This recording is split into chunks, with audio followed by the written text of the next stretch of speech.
নির্বাচন হতে যাচ্ছে 2026 থেকে 28। এই নির্বাচনে আমরা সবাই অংশগ্রহণ নিব, শিল্পীরা। তো সবাই আমরা শিল্পী যা আছি, নায়ক নায়িকা, আমরা ফাইটার, সবাই এই নির্বাচনে যেই জয়ী হোক, আমার একটা অনুরোধ থাকবে, ফিল্ম কিভাবে উন্নত করা যায়।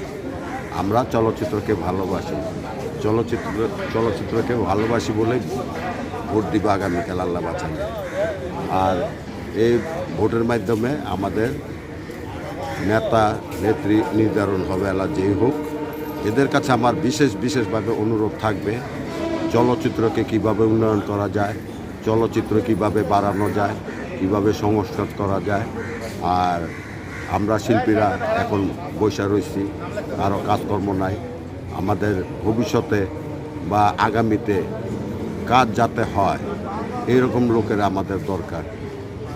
আর চলচ্চিত্র মানে কি বলবো, মানে বিগত কয়েক বছর যাবৎ খুবই খারাপ যেতেছে। আমাদের কাজকর্ম নাই বললে চলে, আমরা বাসার বসে থাকতে আর ভালো লাগে না। এদের কাছে আমার অনুরোধ থাকবে, চলচ্চিত্র বেশি করে চলচ্চিত্র, নতুন ছবি হোক, হ্যাঁ, কাজকর্ম আগের মতন বাড়ুক, চঞ্চলতা বাড়ুক, আমরা এই চাই। আর এটা নিয়েই আমাদের চিন্তা ভাবনা। আর ওদের চিন্তা ভাবনা কীভাবে ফিল্মকে বানানো যায়, একের পর এক কাজ বেশি করে যাতে হয়, তাদের কাছে আমার এই অনুরোধ থাকবে।